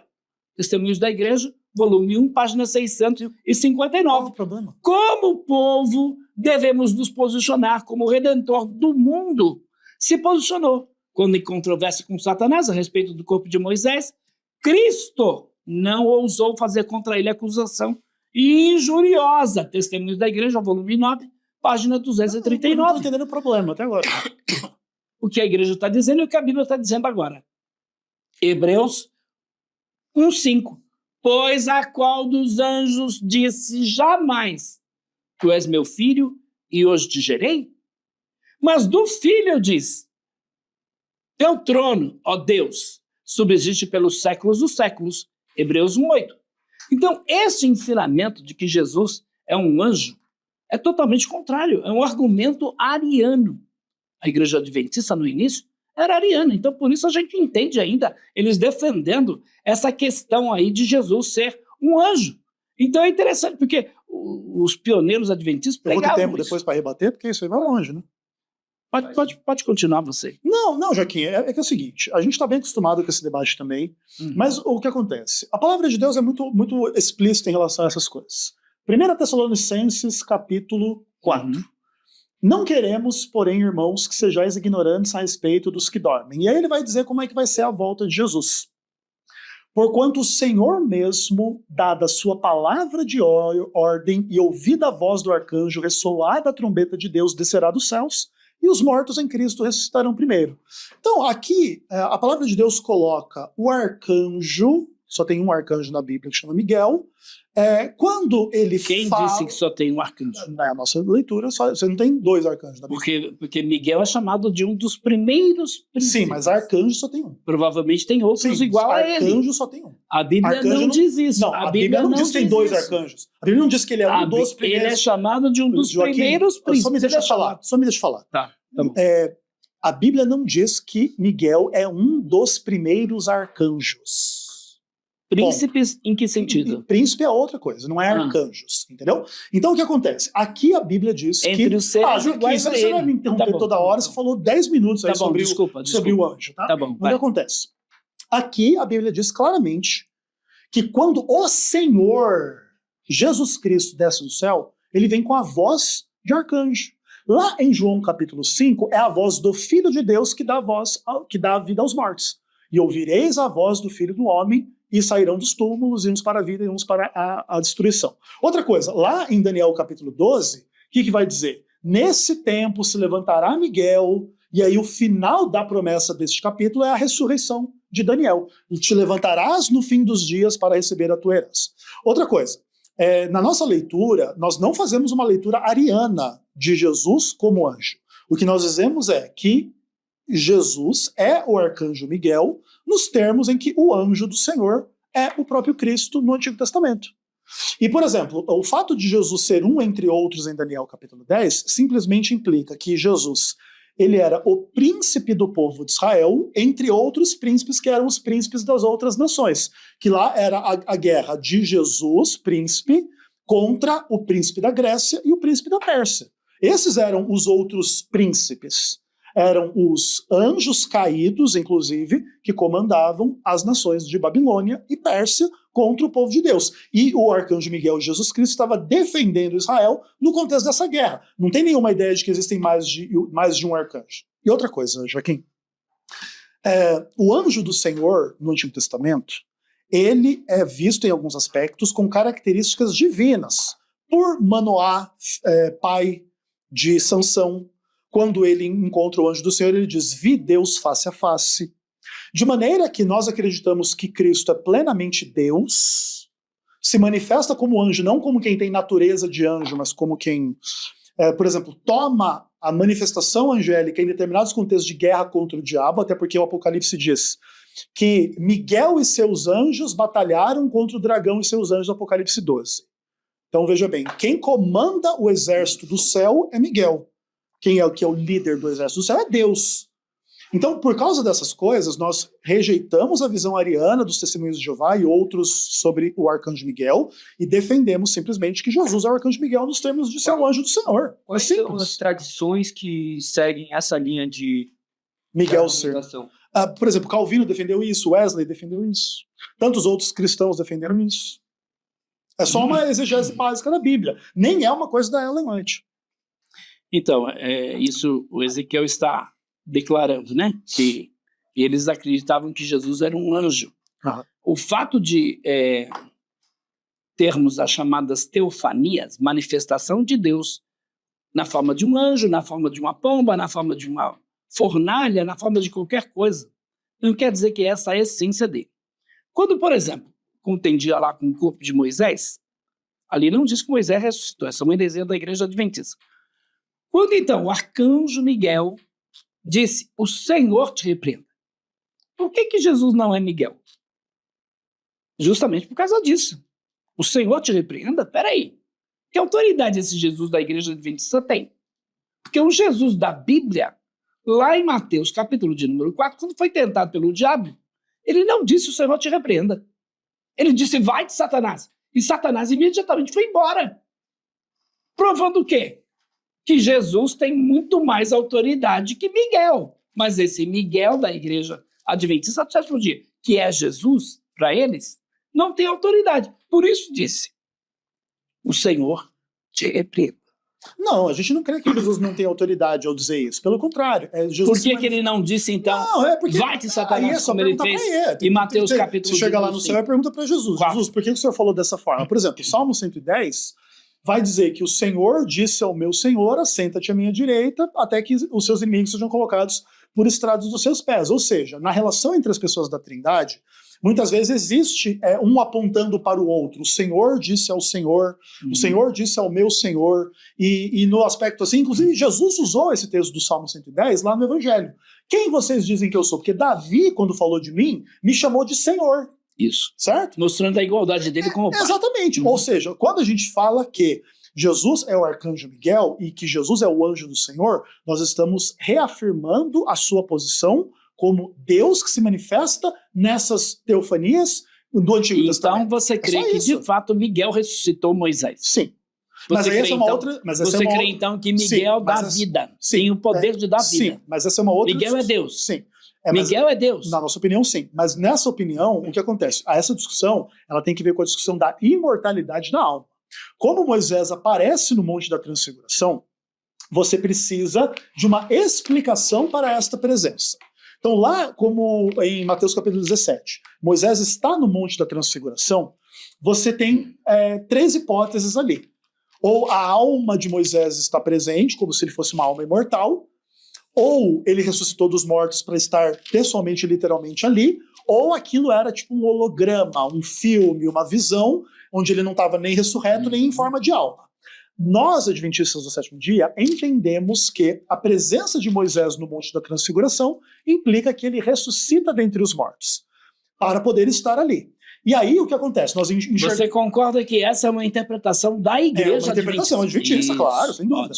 Assim como as suas interpretações são suas. E o ponto é, nós encontramos base nisso na Eu não conheço nenhuma igreja evangélica que diz que Moisés ressuscitou. Tudo bem, Joaquim, mas isso não importa. Porque a nossa leitura está calcada no texto. Lá em Judas, claro que sim. Lá em Judas diz que Miguel e o diabo contenderam a respeito do corpo de Moisés. Que contenda é essa? Contenda a respeito do quê? Na nossa visão, é a contenda do momento em que Miguel ressuscitou Moisés. Historicamente, existe alguma tradição? Existe uma tradição judaica que defende essa ideia, mas o que acontece? O nosso ponto não é defender a tradição judaica. Nós entendemos que o texto bíblico aponta para essa realidade e por isso defendemos. Mas o que acontece? Não tem problema, Joaquim, por exemplo, ter uma visão contrária à visão adventista nesses aspectos. Essas discussões do tipo Miguel ser Jesus ou coisa do tipo, não é uma coisa central, problemática. É importante. Não é uma coisa central importante. À medida em que você coloca Jesus como um anjo, porque Miguel é anjo. Não, mas arcanjo, é que o nosso arcanjo que a gente já explicou. É uma classificação de seres angelicais. Não, mas é que tá. Querubins, serafins, Mas é que arcanjos. como anjo também se manifesta como Deus, como o anjo do Senhor se Sim, manifesta. aí é teofania. Então, aí nesse caso, aí então, é o anjo. teofania. Então Jesus Não pode é ser. a Não, mas aí que tá, natureza. Joaquim, mas você na sua. Porque Miguel Joaquim, foi criado. Essas distinções são na sua cabeça. Eu não tenho, por exemplo, assim, o que você pensa sobre isso não passa para minha cabeça. Entende? Então o que acontece? Não. Como anjo do Senhor, ele é Deus. Não tem nenhum problema dizer que Jesus Cristo é Deus e anjo. Ponto final. Tá. Deixa eu dizer uma coisa para você que está nos assistindo. Qualquer igreja que coloca Jesus num nível de anjo não pode ser chamada de cristão. Me perdoe. Jesus não é um anjo, ele é o criador dos anjos. Tanto é que o livro em Hebreus, capítulo 1, verso 5, diz: a qual dos anjos diz: tu és meu filho e hoje te gerei. Por isso Jesus é chamado de filho unigênito, monógenes. Não tem ninguém igual a ele, é o único da espécie. Enquanto que a gente sabe que Miguel é um anjo. Então, dentro do conceito bíblico, Jesus não pode ser o arcanjo, porque arcanjo não pode ser adorado, Jesus é adorado, os anjos vão adorar Jesus, Jesus é o Criador, Jesus é quem dá vida.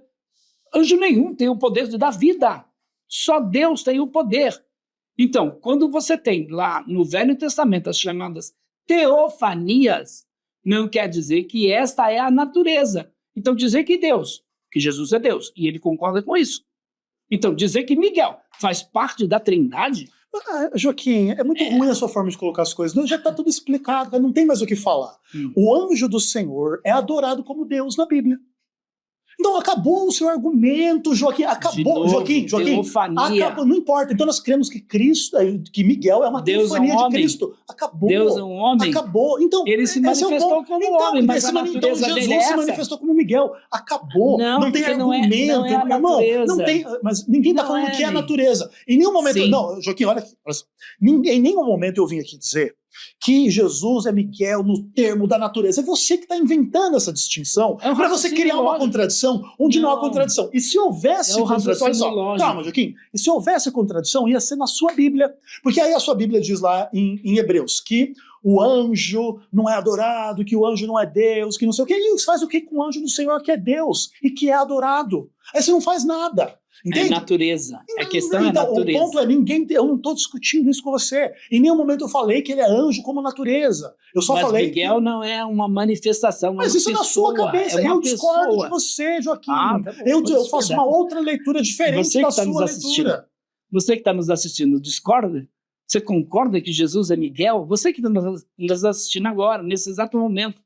Você crê que ele é um ser angelical? Que a sua natureza é uma natureza angelical? Óbvio que não. Não estou falando de natureza angelical, estou falando que há muitos cristãos. João Calvino acreditava nisso, Wesley acreditava nisso, Matthew Henry acreditava nisso, tantos trocentos cristãos acreditavam nisso. Interessante, porque até eu vou voltar para Ellen White aqui, porque Ellen White, você crê que ela foi inspirada por Deus, e com base nas declarações dela, vocês creem nessas coisas. Não, Matthew Henry, João Calvino acreditava nessas coisas baseadas em Ellen White. Então João Calvino viveu 500 anos. João Calvino viveu 500 anos antes de Ellen White. Ele baseou em Ellen White para crer nisso? Quer que eu responda? Quero. Muito bem. Nós cremos que Calvino foi inspirado. Não importa, mas ele chegou a essa conclusão escritor da Bíblia. Lendo a Bíblia, ele chegou à conclusão. Qualquer escritor da Bíblia. Tudo bem, mas o ponto é, ele chegou a esta mesma conclusão estudando a Bíblia. Posso falar para eles? Pode, estudando a Bíblia. Não seja calvinista, seja cristão. Não seja arminiano, seja cristão.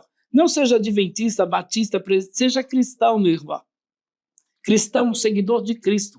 Não é seguidor de Calvino, não é seguidor de Lutero, não é seguidor de Zwingli, não é seguidor de nenhum desses homens aí. Adventista do sétimo dia é um seguidor de Ellen White, porque, de novo, ele disse que ela crê na Bíblia. Mas ela diz assim, o Senhor nos deu uma luz menor para nos guiar a uma luz maior. Puxa. Luz maior a Bíblia, luz menor, os escritos de Ellen White. Com quem você fica? Você que está nos assistindo agora, com quem? Você fica com a luz menor? Você precisa de Ellen White para entender a Bíblia? Aí vai me dizer que a Bíblia é a única regra de fé e prática? Por favor, não faça isso. Isso é o que diz a luz menor. O único que pode dar entendimento é o Espírito Santo. Jesus disse, ele vos guiará em toda a verdade, ele vos ensinará todas as coisas que vos tem ordenado. Tudo que Jesus ensinou está neste livro aqui. Então você não precisa de uma luz menor para entender a luz maior. Mas a Ellen White concorda. Joaquim, a Ellen White concorda, cara. É uma loucura. A Ellen White concorda com você. Joaquim, só um minuto. Ó. A Ellen White poderia fazer o mesmo discurso que você está fazendo. Você não precisa dos meus escritos, vá para a Bíblia, você pode concordar com a Bíblia, acredite na Bíblia. A igreja adventista pode não ter os livros da Ellen White como... Não, isso não pode. Mas o que acontece? Só para você entender. Só para você entender.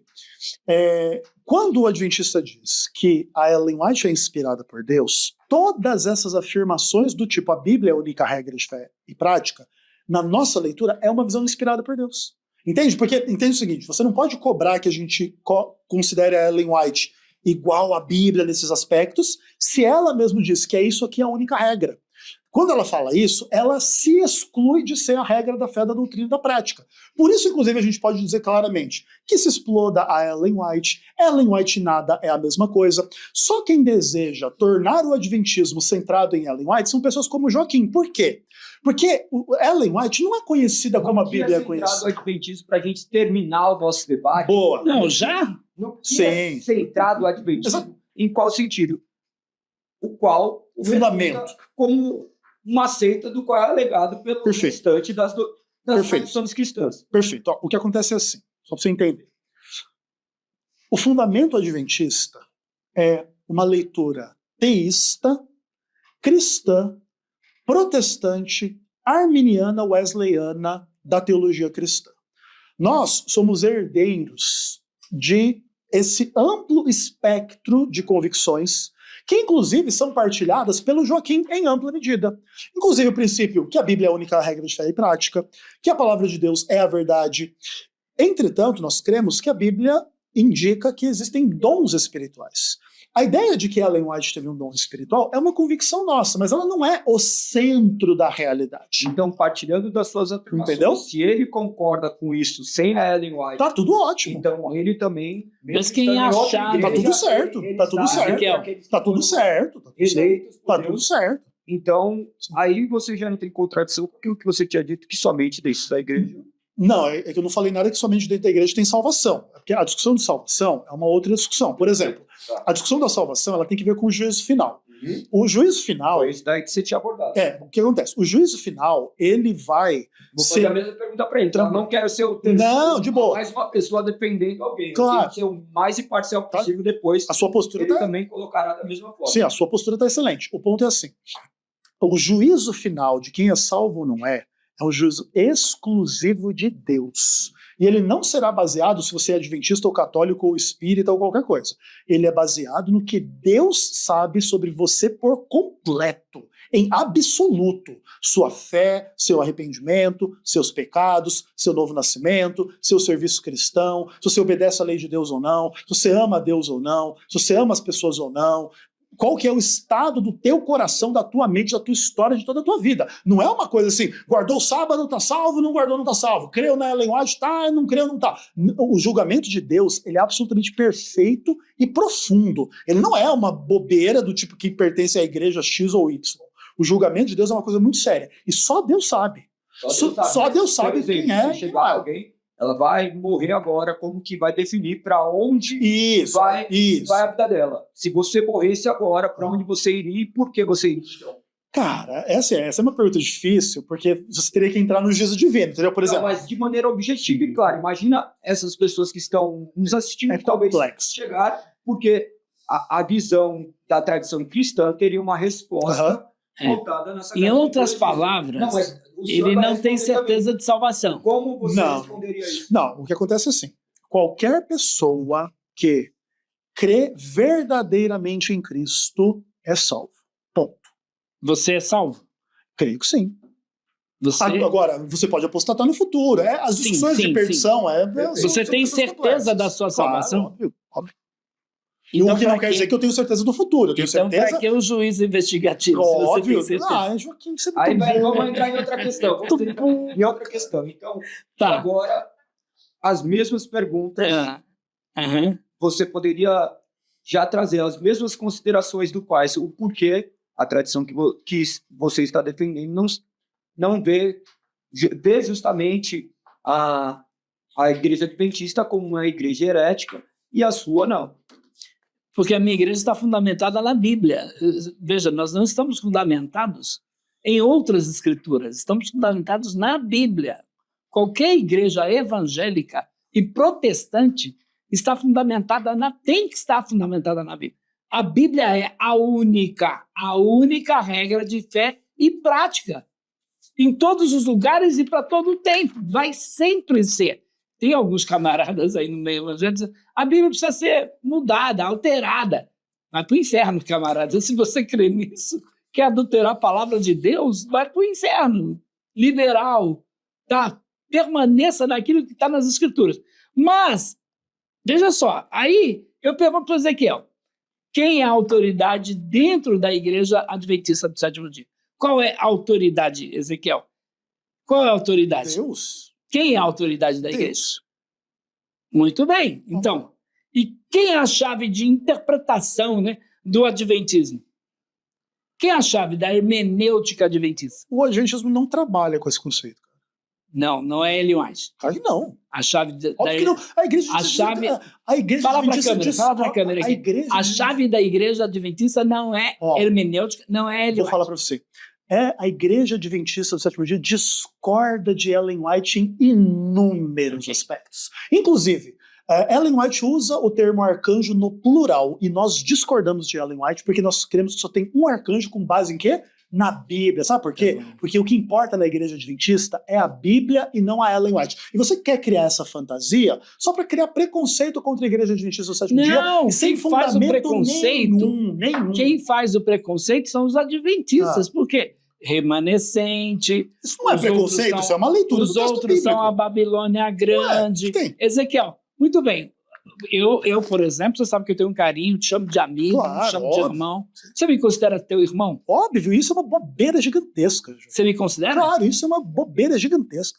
Todos os protestantes você considera irmãos? Cara, eu considero até quem não é cristão meu irmão. Imagina esse tipo de coisa, é uma bobeira. Por parte de Joaquim. Adão. Nós somos Por família parte de humana. Cristo ou por parte de Cara, nós Adão? somos família humana. Quem vai julgar quem tá em por parte Cristo e de quem não tá? Adão. Joaquim, Tá bom. ninguém julga quem Mas- tá em Cristo e quem Tá não bom, tá. tá bom. E cara. você acha que as outras igrejas evangélicas, elas estão perdidas?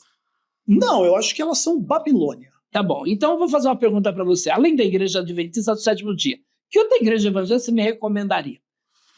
Cara, Por exemplo, Igreja do Nazareno. Peraí, o camarada tá aqui, ó.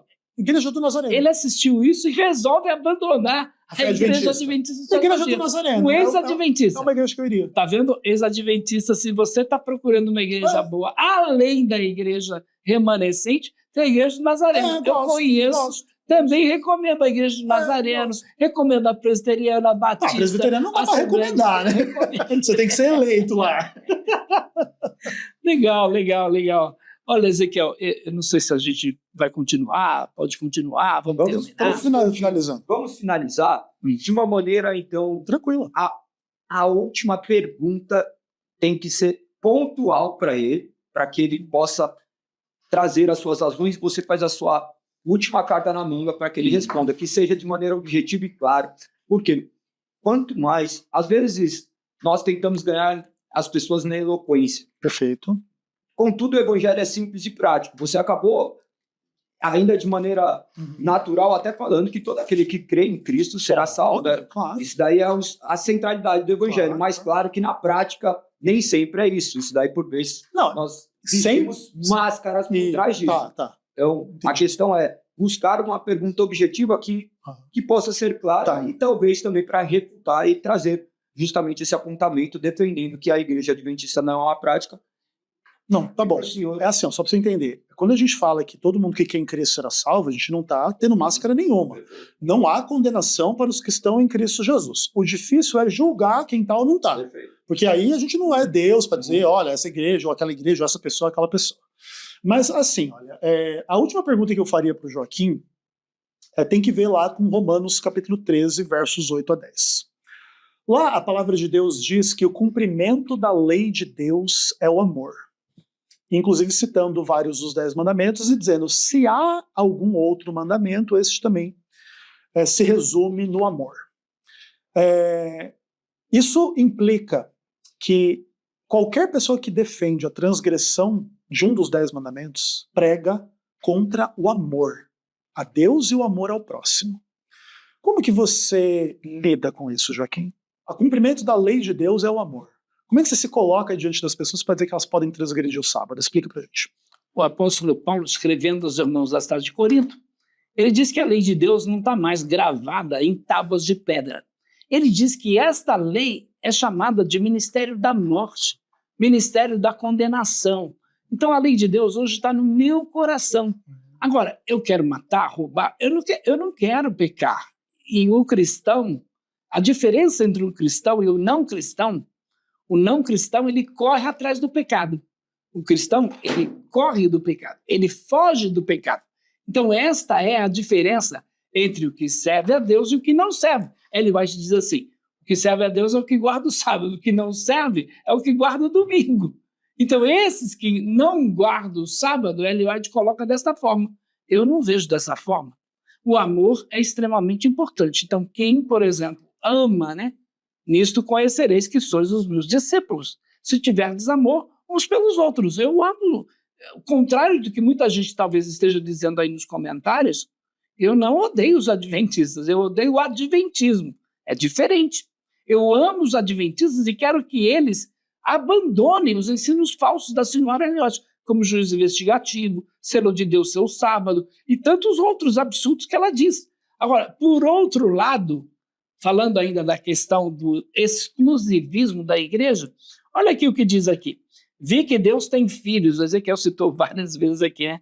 Vi que Deus tem filhos honestos entre os adventistas nominais e as igrejas caídas, e antes que as pragas sejam derramadas, pastores e povo serão chamados a sair dessas igrejas. Foi o que o Ezequiel fez aqui. E alegremente receberão a verdade. Eu estou admirado do Ezequiel ter dito que a igreja do pastor Josimar, lá do pastor Balbassora, do Nazareno, a igreja do Nazareno é uma boa igreja, mesmo tendo aqui, né, que elas não receberam a verdade. Aliás, diz que eles vão receber a verdade. Que todos tenham cuidado para não levantar um clamor contra o único povo que está cumprindo a descrição dada do povo remanescente, que guarda os mandamentos de Deus, tem a fé em Jesus, que está exaltando o estandarte da justiça nesses últimos dias. Olha aí, não há outro caminho seguro a não ser seguir o que diz a Conferência Geral, que é a mais alta autoridade que existe entre nós.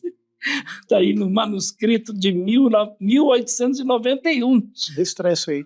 Está aqui no manuscrito da igreja, volume 9, 1891. Está aqui.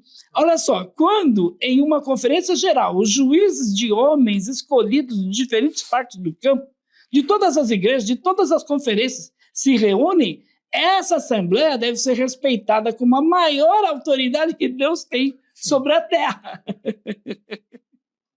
Testemunhos para Ministros e Obreiros, página 342. E a sua pergunta final? Somente a Igreja Adventista do Sétimo Dia atende os requisitos chamados em Apocalipse 12, 17. A Igreja Adventista do Sétimo Dia, de acordo com as Escrituras, atende às especificações de Apocalipse 12, Apocalipse 14, assim como a Arca de Noé foi o único lugar de segurança e salvação, tal também é a Igreja remanescente, a Igreja Adventista do Sétimo Dia. Em outras palavras, se você não estiver na Igreja Adventista, não vai ser salvo. Pode até a Igreja do Nazareno ser uma boa igreja, mas ela não vai salvá-lo. Quem vai salvar é a Igreja Adventista do Sétimo Dia, porque ela é a arca. Nós não entendemos. Você entende assim, Ezequiel? Olha só. A última pergunta. A Igreja Adventista é a arca que salva os adventistas? Não, claro que não. Isso é uma visão completamente ridícula, inclusive. Ótimo. A Igreja Adventista do Sétimo Dia não crê no princípio católico, fora da igreja não há salvação. Ótimo. Até porque nós somos o oposto disso, né? Nós entendemos... E essas declarações... Joaquim, deixa eu falar para a gente terminar, cara.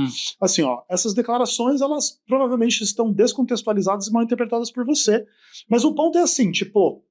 É verdade que tem bastante adventista com uma visão meio exclusivista e equivocada nesses aspectos. Mas também é verdade que ninguém entra nesse julgamento. E na verdade, Joaquim, as pessoas que estão preocupadas com a salvação, o que elas têm que fazer? Não tem que pensar em que denominação elas frequentam. Elas têm que simplesmente cumprir os princípios que Jesus ensinou. Se arrepender dos seus pecados, serem batizadas e andarem em novidade de vida. E perseverarem até o fim. Obviamente que isso é o que importa. Não importa, se você fizer isso da melhor forma do teu coração, em amor e em fé, em qualquer igreja que seja, inclusive na igreja católica, Deus não vai rejeitar ninguém. Entretanto, também é verdade que o Adventismo entende que no fim dos tempos haverá um desdobramento profético no cumprimento do Apocalipse, em que essas coisas serão um pouco diferentes do que acontecem à medida que a história se desenrola. Mas o Adventismo tem o direito de ter o seu entendimento em relação a essas coisas. E não há esse julgamento adventista que se você não for adventista você não é salvo ou não será salvo. E se você que me ouve tem qualquer preocupação com a sua salvação, você não tem que responder se você é adventista ou não. Você tem que responder se você se arrepende dos seus pecados. Se você anda em novidade de vida, se você persevera na fé. Se a sua resposta for sim para esse momento da sua vida, você está salvo, se você for sincero nas suas respostas. Só que você não pode bater o martelo dessas coisas, porque você ainda pode apostatar no futuro. Então, diante disso, a gente deixa aberto quem é salvo e quem não é, e ninguém vai decidir se é salvo ou não, se pertence à igreja adventista ou não. Perfeito. Quero agradecer ao meu querido amigo Caio, quero agradecer também ao nosso querido doutor Wanderson. Todo mundo me conhece como Galego, agradecer ao Galego, agradecer a Vox Day por esta oportunidade, que privilégio, né? Estar aqui no primeiro programa da Vox Day. Agradecer ao meu amigo Ezequiel, tenho um carinho todo especial por você, viu, Ezequiel? Independente das nossas divergências aí, saiba que eu tenho um amor por você e tenho orado por você, e eu quero que você, de fato, cada dia mais se apegue a Cristo e à verdade, que é a Bíblia Sagrada. Então, você que está nos assistindo pode me encontrar nas redes sociais, Instagram, Facebook, YouTube, Telegram, TikTok, PR Joaquim Andrade. Procura lá, PR Joaquim Andrade. Eu tenho aqui o meu livro, Controvérsias, Modismos e Heresias que Ameaçam a Igreja Brasileira. Eu falo sobre problemas da Igreja Evangélica, tá? Então a Igreja Evangélica tem problemas sim. E aqui eu abordo esses problemas à luz da Bíblia. Quebra de maldição, teologia da prosperidade, poder da palavra, judaização da igreja, guarda do sábado e etc. Tá? Tudo isso eu trato aqui no meu livro. Se você quiser adquirir, entre em contato comigo por intermédio do meu WhatsApp, que vai estar aí na tela. Você vai adquirir um livro, vou te mandar autografado e você vai fazer o Pix e nós vamos enviar pelo correio, tá bom? Muito obrigado, Deus abençoe. Estamos à inteira disposição da sua igreja para levarmos um seminário, uma palestra, uma pregação. Entre em contato com a gente, leva a gente aí na sua igreja. Deus abençoe. Pastor? Bom, para mim foi uma honra estar aqui, faço minhas as palavras do Joaquim. Quem vê a gente debatendo assim, às vezes pensa que a gente é inimigo, mas eu e o Joaquim somos grandes amigos, a despeito das tensões e das discordâncias que são sempre no campo das ideias, tá? E se você quiser conhecer mais do meu trabalho particular, você pode seguir no canal Vem Senhor Jesus no YouTube. E se você quiser conhecer a Igreja Adventista do Sétimo Dia, é só você procure umaigreja.com.br. Você pode encontrar uma igreja perto da sua casa.